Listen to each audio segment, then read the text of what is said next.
This is Black Agenda Radio, a weekly hour of African American political thought and action.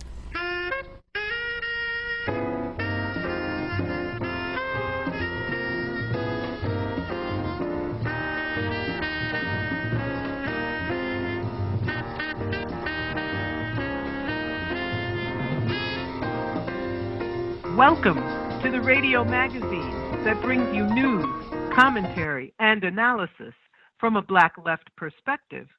I'm Margaret Kimberley, along with my co-host Glen Ford. Coming up, what happened when radical Black protesters found themselves surrounded by mostly white Democrats in Washington when the media announced that Donald Trump had lost the election. We'll find out from the chairman of the Black is Back coalition.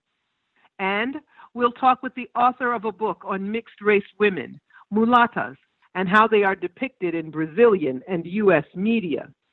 But first, the corporate press has labeled virtually all Black protests as part of the Black Lives Matter movement. But the reality is that many organizations have taken to the streets against racism and the rule of the rich. We spoke with BREE-YA Johnson, a master's student at George Washington University, who is co-chair of Black Youth Project 100 in the nation's capital. We asked Johnson about BYP 100's relationship with local Black Lives Matter activists. BYP 100's DC chapter does have a good working relationship with BLM's DC chapter. We have organized events with them in the past. They've been a part of some of the things that we do. I know I have some incredible comrades who support the efforts of BLM. We all just want something similar, which is Black liberation, and we do the work here in the DMV, but specifically in DC, because that's where we live. And so there are just many opportunities where we work together. I know I saw many people from BLM were a part of the organizing efforts for the In Defense of Black Women's March that was on June 19th this year. So that was one really big moment. So yes, we do have a working relationship with them. I can only speak for myself when I say that that relationship is different from the relationship to the national Black Lives Matter organization. And I think that that difference matters given the statement that they just put out. Well, what are those differences? I think just self-determination and really wanting to practice the Black radical tradition is what tends to separate any organization's chapter from its national organizations, especially when you talk about like 501(c)(3)s or whatever it's called. They just are so susceptible to the status quo. And I think that in the past, there was a lot of issues around transparency, around funding from the National Black Lives Matter organization. And so now the critique is that the organization is more about career interests than it is about Black liberation. And so many chapters have actually disaffiliated themselves with the National Black Lives Matter organization because of issues around funding, because they wanted to practice their own self-determination, because they wanted to do things differently. They just released a statement that to Joe Biden and Camilla Harris, and it was like not radical. And so I think people who want to do something far more radical just had to disaffiliate. I cannot speak to if the DC chapter of BLM specifically is disaffiliated from that, and I don't want to make claims for them, but I know that there is a lot of issues right now around movement organizations and career goals, career interests, pushing the status quo, being more about funding than they are about, community building. And that's a conflict that has always existed, and we're seeing it now. Well, tell us then about the focus of activities this year by DC's Black Youth 100. Yeah, so one of the things that we focused on this year, again, many of our members were very, very deep involved in the organizing efforts around the uprisings that happened this summer for Breonna Taylor, George Floyd, Tony McDade, and many more people. So our people were directly on the ground. And so what came with that was needing to show support for them and needing to give whatever remote support was available. That was one major effort. The effort to just maintain chapter meetings virtually is a big effort. It's very hard. Many of our members were directly impacted by the pandemic. You know, people lose their jobs, their housing status was insecure. People have family members who lost their jobs and they were thrusted into childcare. So it was such a sudden shift for so many people. Just to be able to maintain our regular obligations was a lot to hold down. And so I'm very proud of us, mostly my other chapter members, for doing that work. The second I would say is like so much has just been thrown into just maintaining mutual aid. And I can't stress that enough because the government failed us tremendously with giving less than 40% of the population us one stipend check and giving some people unemployment. So many people were left out of that. So mutual aid efforts have taken up a lot of people's time. And I hope that people see the power in mutual aid and like how we keep us safe is really critical. Yes, many people see Washington, D.C. as being invulnerable or less vulnerable to the ups and downs of the economy because the government is there. But that's not really true, especially for Black Washington, D.C. Yeah, that's not true at all. The wealth disparity in D.C. is egregious. I mean, just the effects of gentrification alone are egregious. People visit DC and they want to see the monuments and they want to see the White House and they want to go shopping, but they don't want to go to Southeast. They don't want to go to the wards that are not taken care of by the government. They have a very don't see, don't say anything type of mentality about DC. I mean, you just had the issue around go-go music that blew up in DC this summer and a little bit last year where, you know, people were trying to stop residents from playing go-go music. Go-go is historic to Black DC residents. Like that's a part of the culture. And that was a moment where people had to come together and organize events to say, we're not letting you police us in this way. And so that part of DC, definitely, they are actively trying to erase every single day. You have community members who have died by police violence, even, I believe, this month, and it has caused uprisings that the media just completely ignores. And so, yeah, DC is definitely incredibly vulnerable. I mean, all places where Black people reside are vulnerable. But DC wants to build a new jail. Yep. And our mayor is a big supporter of that new jail, even though we need resources, which is one of the reasons why BYP 100 voted for the No New Jails campaign and has been actively trying to fight against this new jail for a very long time. But the mayor is still requesting money for this jail. She's still trying to increase the police budget, and everything else is going ignored. But she allowed them to paint Black Lives Matter on the ground. So that's supposed to mean something. And that's what identity politics gets you for sure, performances. And you've been tangling with the city council about decriminalizing sex work. Mm-hmm. So BYP has 3 active campaigns right now. She Safe, We Safe, which is a campaign against gender-based violence that seeks to find alternatives that don't involve the criminal punishment system. We have Decrim Now, which is a campaign to decriminalize sex work in DC. And then we have No New Jails, which is, again, to fight against the new jail that's being proposed in DC. And I would argue that even some of those efforts are for mass decarceration, which is something that we all want as well. Now, I know that there are activists in D.C. who've been promoting community control of the police. What's BREE-YA 100's position on that? So it varies. We're a chapter of like almost 100 people. And so everybody kind of has different ideas. But I think a lot of political education is still needed around what this term community policing means. Because we take the stance of abolition and we want complete community alternatives, community-based alternatives to what we now call the police. We don't just want to shift over who controls the police. That's not enough. We want to fundamentally abolish policing as we know it in Western culture and beyond.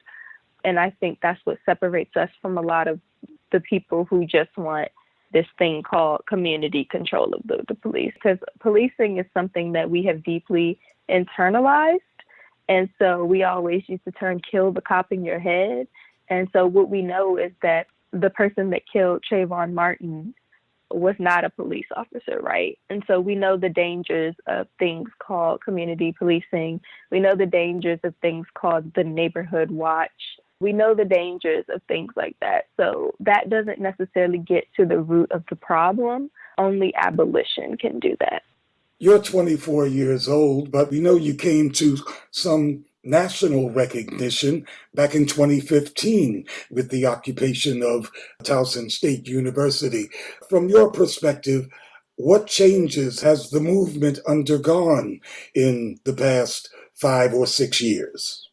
One of the most beautiful things that came out of Occupy Towson at Towson University was Freedom School, Towson Freedom School. So it became a space that in some ways divested from the Black organizations on campus for very particular reasons, but it became a space for radical education.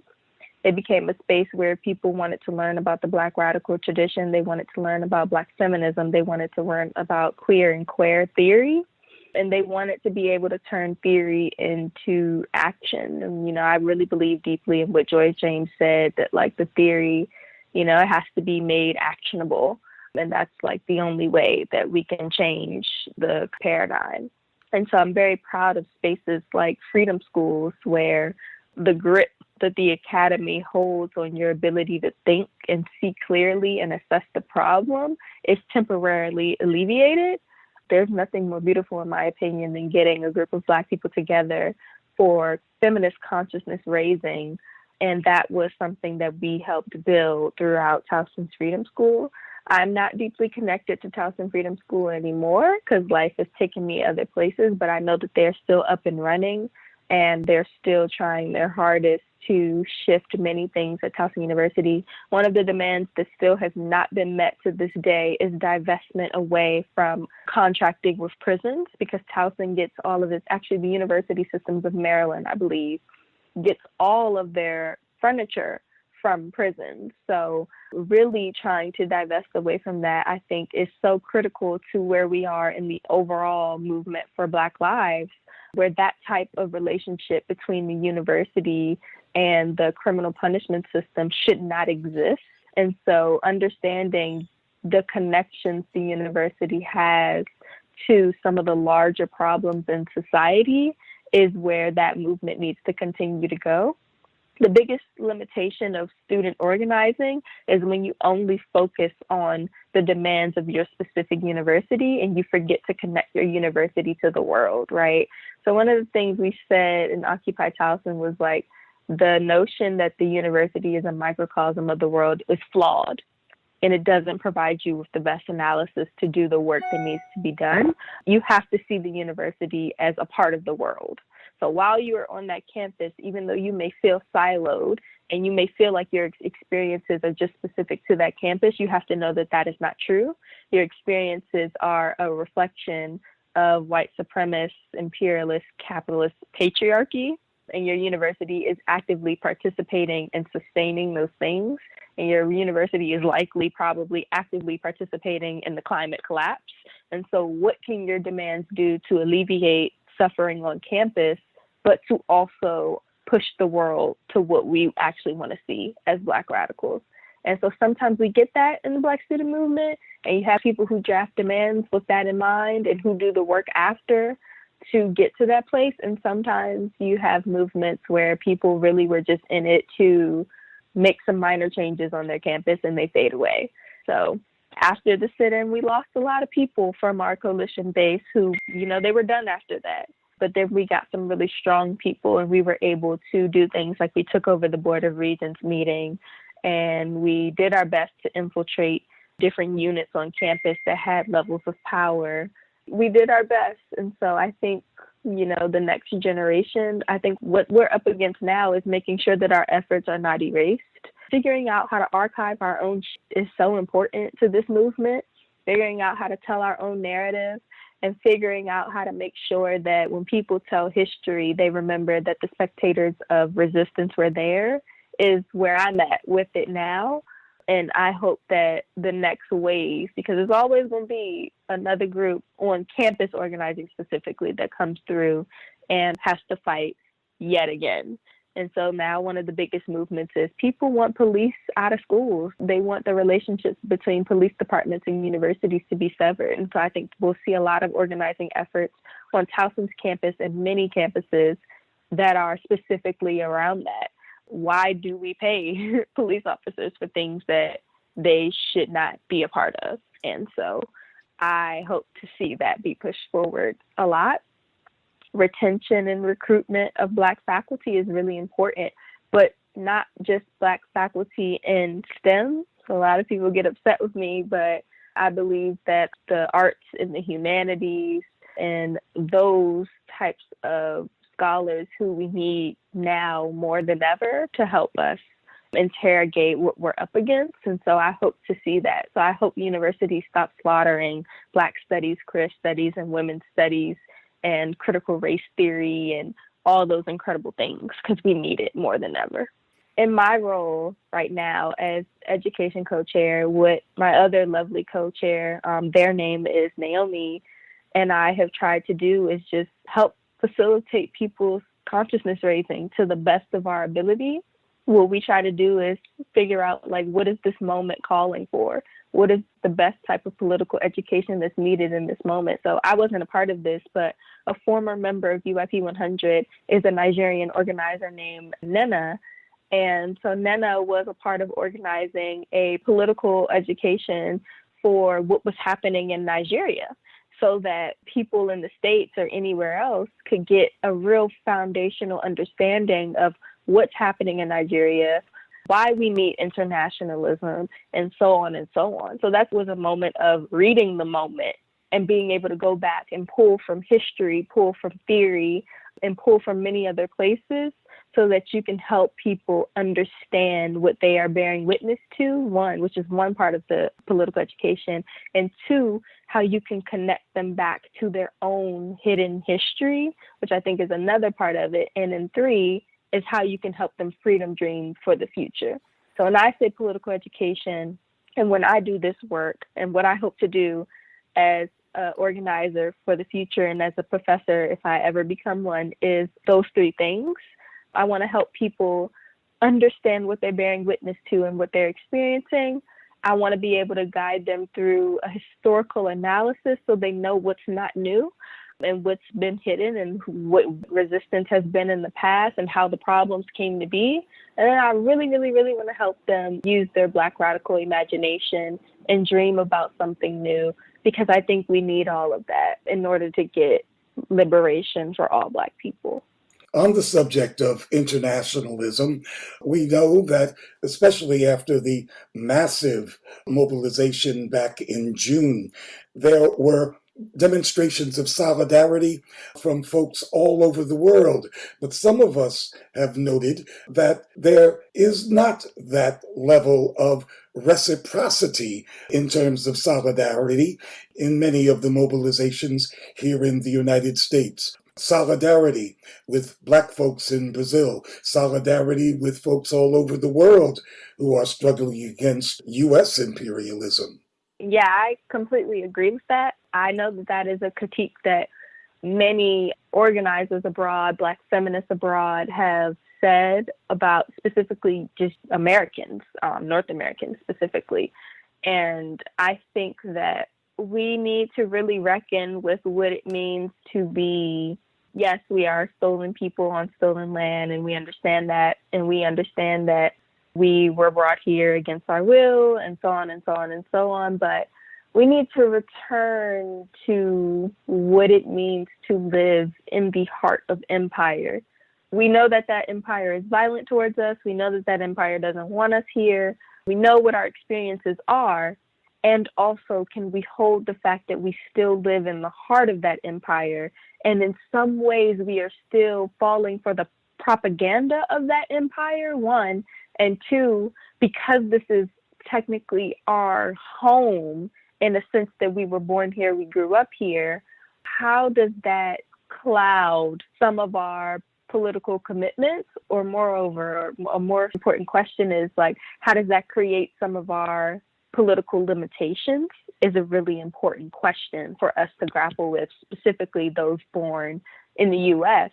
And so I know I just saw a tweet from my dear sister and comrade, Delphina Yuan, where she says, you know, you all don't hate this country enough for me. You don't hate empire enough for me, right? And I think that returning to like that type of principled hatred for America is important, because what we don't want is to fall for how enticing electoral politics can be. And so what we don't want is people that look like us necessarily being the heads of state and the heads of empire when their ideology is no different, and when their ideology is going to be harmful for us, whether we want to admit to it or not. And also it's incredibly harmful to our communities abroad. And so we're really going to have to reckon with that.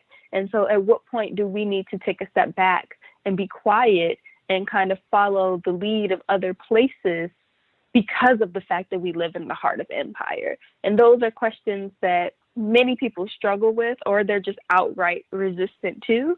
But without internationalism, we are not going to get anywhere at all. Without global solidarity, we're not going to get anywhere at all. And I'm not saying that I'm someone that believes in like we must be unified. Unity is the only way. I don't really believe in that either. But I do believe that an international politic is critical. And I do believe that there are moments where global solidarity, at least between Black people, is necessary, and that we will fail without it. And so I agree with that sentiment. And I think that we just have to stop falling for things like American exceptionalism, and we have to stop falling for American propaganda, and so on and so on. One thing that I have to constantly tell some of the students I work with when I do various workshops and presentations and whatever through my university is that if you know that this country has produced so much propaganda about you and your Black life to other Americans, why on earth would you trust anything that this country has to say about the global South or other parts of the world? Why do you trust anything America has to say about China when America's not even telling the truth about what happened to Trayvon Martin, Breonna Taylor, and so many more people? So getting them to kind of understand the moments in which they've fallen for propaganda is important. And also just being honest that there are some people, including Black people, who don't actually see anything wrong with empire or colonialism or this and that. They really just want to be a part of it. And those are people we just also have to defeat. There's nothing we can do with that. That was BREE-YA Johnson of Black Youth Project 100 in Washington, D.C. The Black is Back Coalition for Social Justice, Peace, and Reparations has organized a Black People's March on the White House every year since Barack Obama was sworn in as president. According to Black is Back Chairman Omali Yeshitela, this year's demonstration coincided with the Saturday when the news media announced that Joe Biden had defeated President Donald Trump. You knew something different was happening in the context of the struggles happening inside this country when you saw brothers and sisters and comrades had placards on sticks. And on one side, you would see Black community control of the police. On another side, free all political prisoners. And another one saying Black People's March on the White House. And there were rows and rows of those that really added to the sense of significance for the mobilization itself. People could experience that. And of course, there was this huge banner that said Black People's March on the White House. That was the main thing. And then it put the theme of the mobilization there as well, which I think is extremely important, because the theme was Black Power Matters, down with colonialism, and Black community control of the police. That was the slogan that we moved out of that park with. And obviously, there were serious political points that we wanted to make. And this was not just trying to make a political report against imperialism in some kind of abstract form, but just now, on the ground, the contest that we are engaged in, and they come from various forces and various sectors of the country and the world. And so that slogan was important. And obviously, to say Black Power Matters was a statement about what the coalition assumes about Black Lives Matter as a leading kind of slogan. We know that millions of people have been involved in demonstrations, protests, even rebellions in this country under the Black Lives Matter slogan, because it has been a hashtag that's been put out by all of the ruling class media and even by ruling class politicians themselves, like Joe Biden was able to say that, and all of them. But we felt like the masses of people needed leadership, wanted leadership, and that we had to take them beyond that kind of slogan and advance something that projects what we are fighting for, what we are fighting against. And when we said that Black Power matters, obviously that was a statement that the struggle has to be more than simply a declaration of our significance as human beings in terms of Black Lives Matter. Black Power matters. Down with colonialism, which actually defines or introduces the particular features of the oppression and exploitation of African people right now, and Black community control of the police. And that's what we marched out with, a huge banner with that, and we marched out. And usually over the last several years, when we've marched out of Malcolm X Park and gone down some of the major streets, the streets have been lined primarily with Africans who are cheering us on, standing up, fist pumping, and that kind of thing. But this time what was really interesting is before we left the park, we heard the horns blaring and people yelling and celebrating, and it was clear that the media had decided the election in the favor of Joe Biden. And so there was an extraordinary exhilarance and exuberance that was, we could hear it even before we got to places where people were beginning to congregate. And so here we are marching down this place where, as I said, the majority of people being white, and some of them popping champagne corks and really just having a really exhilarating kind of moment in solidarity with the Democratic Party and Joe Biden. I mean, certainly that's the appearance that we get. And so we march out. And then it was striking because one of the most popular chants that we were using during this mobilization is 2468. Tell the people who you hate. Republicans, Democrats, the whole damn bunch. Or 2468. Tell the people who you hate. Republicans, Democrats, the whole damn state.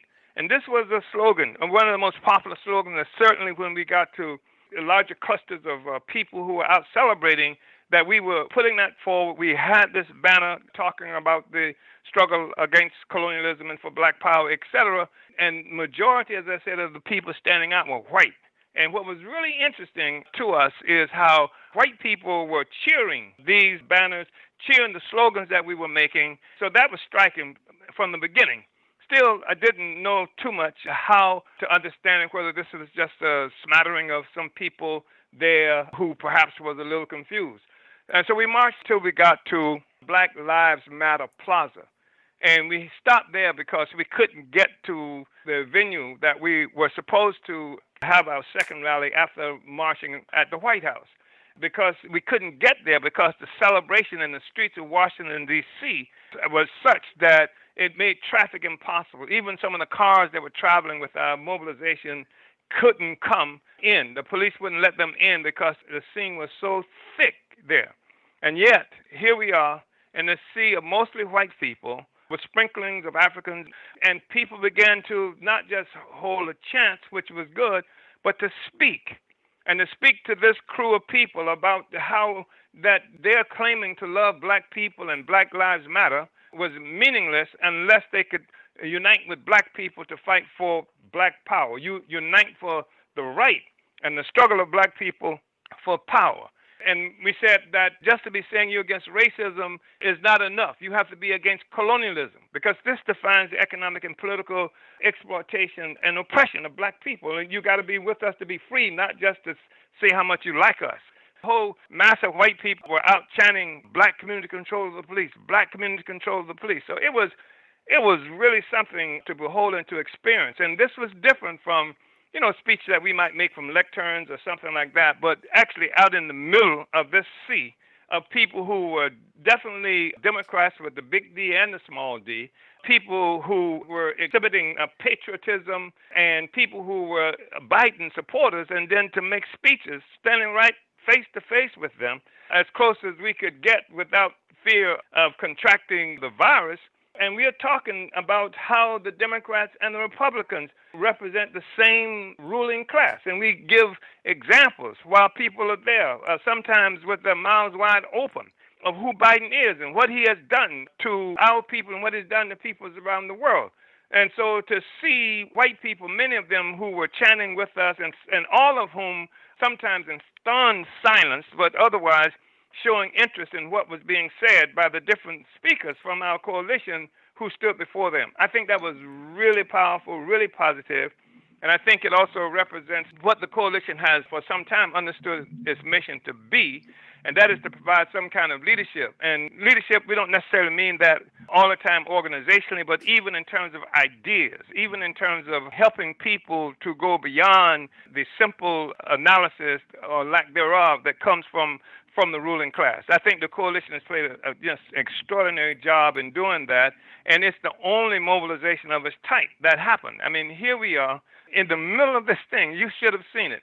We had row after row of people holding up their free political prisoners posters and others, and then walking through, it was like parting the Red Sea, walking through this mass of white people who were engaged in this incredible celebration of democracy and Biden. But on the other hand, we saw clear evidence of what we always understood to be the case, that many people were voting for Biden because of hatred or fear of Trump, and many people who voted for Biden did so holding their noses. So some of those people who were out there, I think, were quite sympathetic to what we were saying about there's no difference in the two, and that we were against the whole system as it represents itself against black oppression and oppression of other peoples around the world. Yes, the Black is Back coalition has been marching to the White House since the first year of the Obama administration, and then through the Trump administration, and this time, in a way, inaugurating a Biden administration.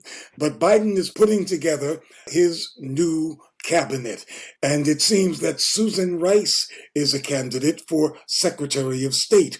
Rice was, of course, Obama's ambassador to the UN, and she was a top black in the Clinton administration during the period when the Congo was invaded, and a genocide that has claimed between 6 and 8 million Congolese was begun. That bloodshed continues in the Congo, and if there's anybody that has been more intimately involved with the U.S. role in that genocide, it is Susan Rice. So how would you feel about Susan Rice as Secretary of State? Well, all of these guys are going to get caught in the same situation. I think part of what's going on right now, and we'll see this shortly, I believe, is that they are really identifying themselves as working against the interests of African and other peoples around the world. Susan Rice, I'm not even sure. I think she would have a difficult time because, as you remember, they had floated her name as a potential vice presidential choice for Biden. She's proven who she is, how she works for the system, and would do anything in order to maintain this whole system of capitalist oppression and exploitation around the world. So she was obviously, a good choice for them. But even then, what began to happen is people began to push back. And these are some of the respectable rulers and pundits from this country who talked about Benghazi and statements she made after the U.S. ambassador and some other folk who function as agents and what have you were killed in Benghazi. So some people would protest that. Some people felt like she made just really bad choices in Africa. Like, for example, the relationship she had, but this wasn't her. I mean, this was part of the policy of Clinton and Obama, who had identified the presidents of Uganda, Museveni, and the president at the time of Ethiopia, and Kagame out of Rwanda, had identified them as these, reasonable, really great moderate leaders. And so they had identified these folks. Now, in the New York Times, in opinion pieces, talking about what a horrible job she did, and how she made the statement at one time about what was happening to our people in Rwanda, and said something to the effect that if we call it genocide and don't do anything, it's going to hurt the elections in November. And so people remember that kind of stuff, even among the rulers, and are pushing back, not because they are against that kind of stuff, but because it hurts them politically, internationally, and economically, and what have you.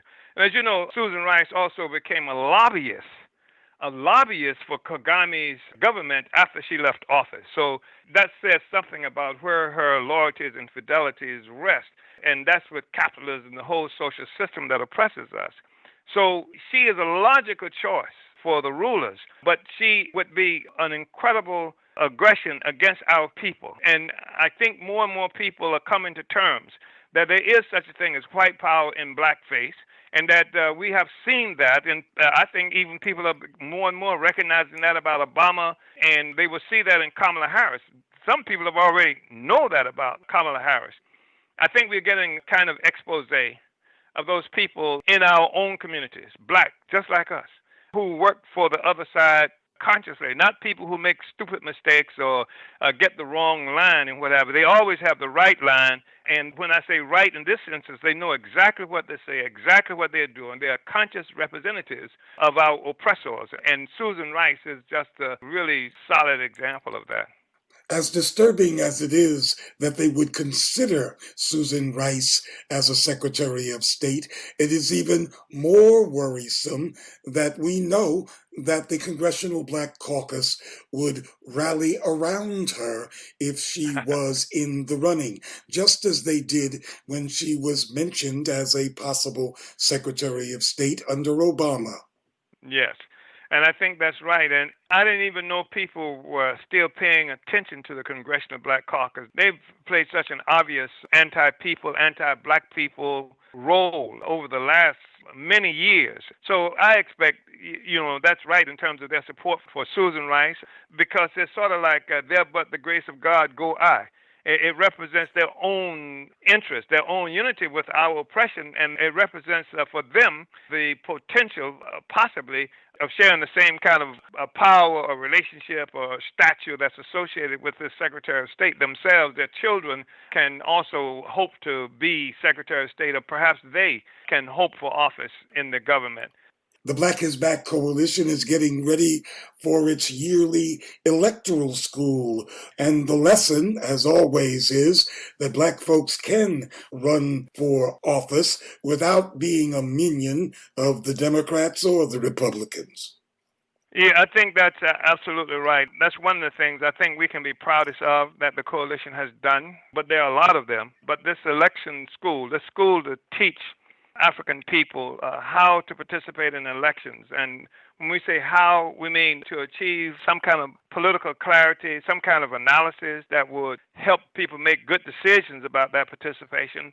And we mean also how, in terms of the techniques and skills that it would take to run for office or to put something on the ballot or to take somebody out of office, that kind of thing. And so, I think we've done a good job on that. We also have put forth a national black political agenda for self-determination. And I really think that's important because we spent about a year in 2016, I think it was, where we traveled throughout the United States, and we had something like 11 state conventions and a national convention in Washington, D.C., to participate with the people in establishing our own national black political agenda for self-determination, to take the purely abstraction and confusion out and to say, this is what self-determination looks like. This is how we operationalize what we believe in terms of self-determination. And so we traveled throughout the U.S. and people voted and united with this agenda for self-determination. And we've participated in electoral politics and people who we have endorsed. And we have endorsed several people who have put forth that platform, taken it out in the world in the various locations where they are, demanding a national black political agenda for self-determination that spoke to the critical issues that some of which have been historically important to our people and that never will reach a platform, a legitimate platform in any kind of electoral campaign unless we take it or unless we influence people to take it.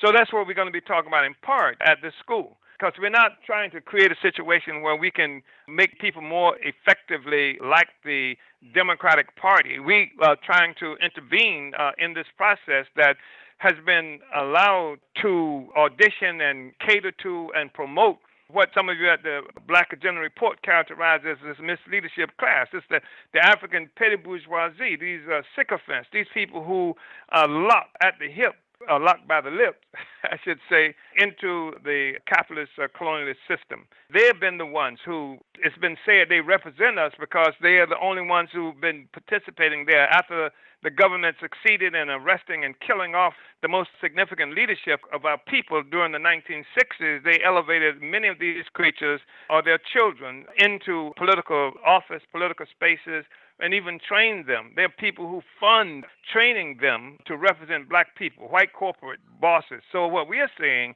is that we are taking that space on ourselves, and that black working people and activists can participate in this process and deny that sector of our population a monopoly on this discussion. And that we believe that it's absolutely necessary and important for us to use whatever forms of struggle are possible and appropriate at a particular time.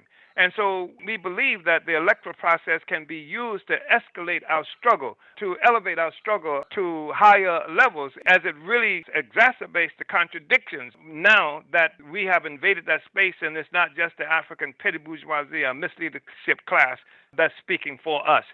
Wherever white supremacy has established itself, mixed-race women have been used as symbolic weapons in maintaining racial oppression. Jasmine Mitchell is a professor of American Studies and Media and Communications at the State University of New York at Old Westbury. Dr. Mitchell is author of the book, Imagining the Mulatta, Blackness in U.S. and Brazilian Media. She says the mulatta is depicted and exploited in similar ways by white power structures in both countries. It's interesting that the academic studies of cross-national comparisons of race relations, the most often comparative study is actually the U.S. and Brazil. So there's this long history of academic comparison, in part, because they're eminently comparable. They both have long legacies of colonization and slavery. Brazil has the largest population of people of African descent outside of Nigeria. And they both have really large, robust media industries that are consumed domestically, but are also exported all over the world, where these ideas around race travel. But I was really interested in studying this figure of the mixed black figure, or the mulatta, in the national imaginations of both countries, and to see actually how this figure, its ideas around anxieties around blackness, are actually not particular to the U.S. or Brazil. So what I was really interested in covering in this book is that often the U.S. and Brazil are talked about as if they're very different from each other. I actually want to argue they're actually not. They just have different strategies and different ways of managing blackness. And it really stems from these hemispheric legacies of slavery and colonization, of how women's bodies get utilized really as vehicles, or as vessels to manage these anxieties around race and gender and sexuality. And you can only look at that, you can only really understand one country or the other is actually if you look at them alongside each other. One way that the United States and Brazil are different, and in which the U.S. is different from most of the rest of the diaspora, is that no mulatto class was allowed to develop in this country with unique privileges and status, as has happened all across the diaspora, including Brazil. Right, no, absolutely. So there absolutely are differences, in the ways in which race is managed. But what I would say that the central focus of containing blackness and upholding whiteness are actually very similar. But you're absolutely right, that race in Brazil is not so much based on ancestry, it's based on phenotype, on what you look like. And I also argue in this book actually how sexuality and gender are presented. But that allows for a much more fluid understanding of race, in which there could also be these different racial categories. And as you said, this class that's put in between as what's seen as this buffer class. But I would also say, in the U.S., we have this hypodescent rule, or this one-drop rule, which does not work in the same way as it did in Brazil. But part of that is because much of the U.S. national memory is to erase these histories of racial mixing. And there were these categories on the census, right, in the U.S. of mulatto, quadroon, although they were all really encapsulated under this larger category and understanding of Blackness. So you're absolutely right there. There are huge differences, but I would say that the ideology around race is actually very similar. So how does the mulatto fit into schemes of racial management or management of people of African descent? Sure. What's interesting, right, the mulatto figure is this figure of fascination and desire and anxiety, I'd say, throughout the Americas. And I actually precisely use the term mulatta because of its weighted history. Because actually I got a little bit of pushback, right, of why are we using this term, given what it triggers. And well, that's exactly why I want to use it, the way in which this figure haunts us in the U.S. as well as in Brazil. And what I would say is that she acts as a vehicle for racial management through the containment of Blackness, in which Blackness is seen for women as purely to the domain of sexual pleasure, or often through one of which the mulatto figure can whiten the nation as well, through reproduction and through these ideologies of racial mixing with the hope that the nation will become less Black.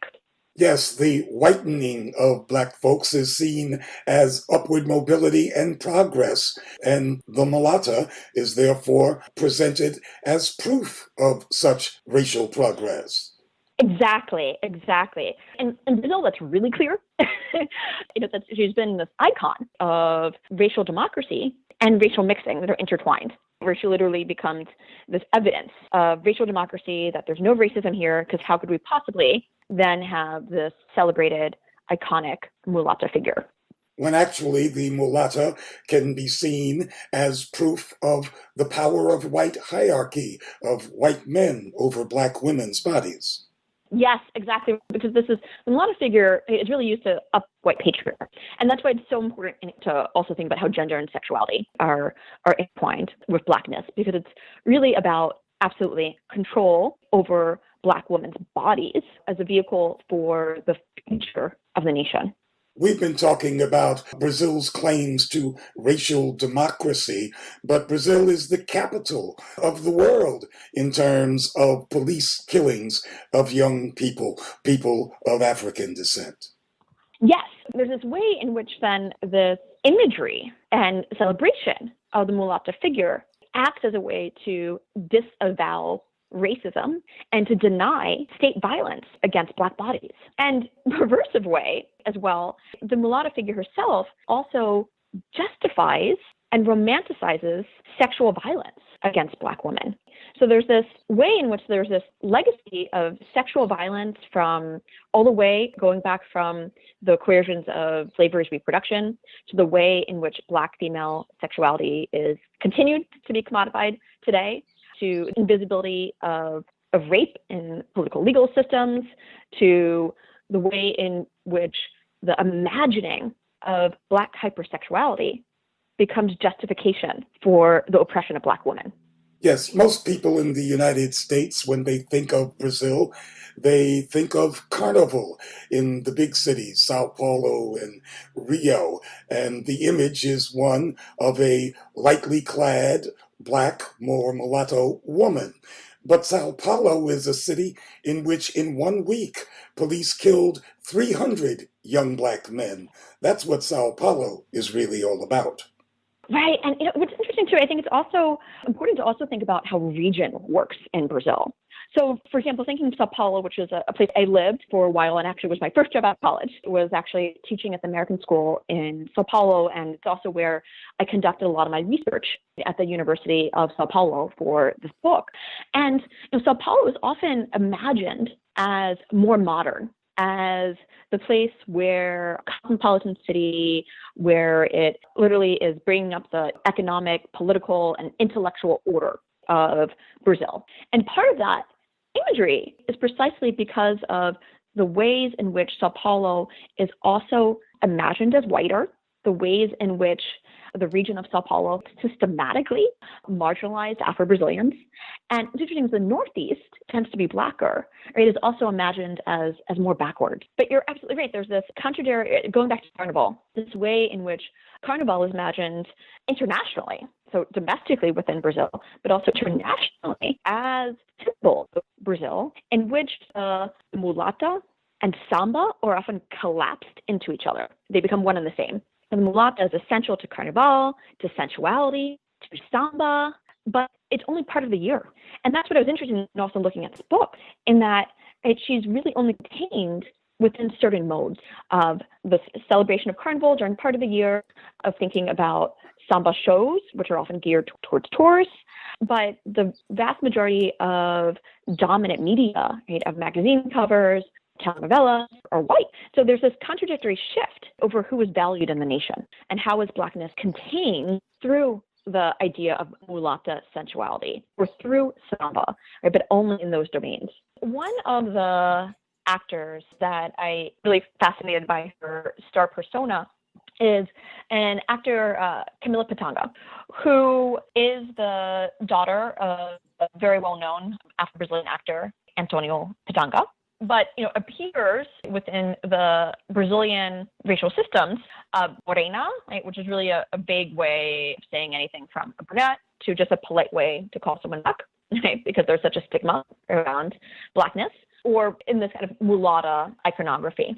And what I find really interesting and striking about Camilla Patanga's stardom is that she identifies as Black as a personal and political stance. So while some of the mass media magazines around her clearly eroticize and exotify her, she, in a very forthright manner, says, and she says this over and over again, right? I'm a Black woman. I am not mulatta. I am not morena. Precisely because she's trying to, one, open up the parameters of Blackness, but also change the stigma around Blackness and retake that. So she does that through the way in which she speaks about her identity. You're morena, right? Why do you call yourself Black? You're too pretty, right, to be Black. And she says, this is precisely why I name myself as Black. To call me morena, right, in that way, to associate that as Blackness as being ugly, it is precisely why we need to change the vision of the way that we talk about Blackness. Now, U.S. imperialism, one component of it is that people all over the world get to see lots of things about the United States through U.S. media, but Americans don't know much about any place else in the world, including Brazil, and Black Americans' knowledge of Brazil is rather thin. Absolutely. That was part of the impetus for writing this book. I teach in an American Studies department. What are they doing down there? Right? For example, the ways in which domestics are organized in Brazil, which tends to be overwhelmingly Afro-Brazilian. That's something we can learn from here. The way in which Black feminist movements are organized, we can learn that here. And what's unfortunate is that often, especially in activist circles, Afro-Brazilians read material of the U.S., but not the other way around. So I also really push back when other scholars, right, or citizens, right, say, well, this is just a movie, hey, or this is kind of trivial. We can't take this too seriously. And so this is precisely why we need to look at media as actually a matter of life or death, because popular media, right, is the way in which we form ideas around race, gender, and sexuality. It reproduces and re-articulates these ideas around race, around literally who should live and who should die, who is valued. And these are connected to, we were talking earlier about state violence. These are connected, right, of who is considered deviant, who belongs, who is a criminal, who is hypersexual. And the way in which these popular media images of the mulatta, right, evoke anxieties about Blackness actually also become tamed and managed through these sexual logics. And so there's this way too, I was really interested in looking at the 2000s, precisely because there's this hope with Barack Obama, there's this hope of progress with the Workers' Party, and there's a way in which the states are employing this rhetoric of multiculturalism. And despite all this, and despite the influx of more representation of mixed Black women in mass media, much of the narratives and imagery around these women remain the same, remain as ways in which the idea of multiculturalism is managed, right? That Blackness can only be permitted within limits, palatable to white audiences. The ways in which, whether it be a telenovela or a film like Monsters Ball or a TV show, the ways in which Black women are disciplined, are justified if they choose to step outside of the racial and sexual and gender norms. That serves as a warning. You might be included, but are only included under the limits of citizenship that still devalue women of African descent and that render Blacks as abject. You've been listening to the Black Agenda Report on the Progressive Radio Network. Information for liberation.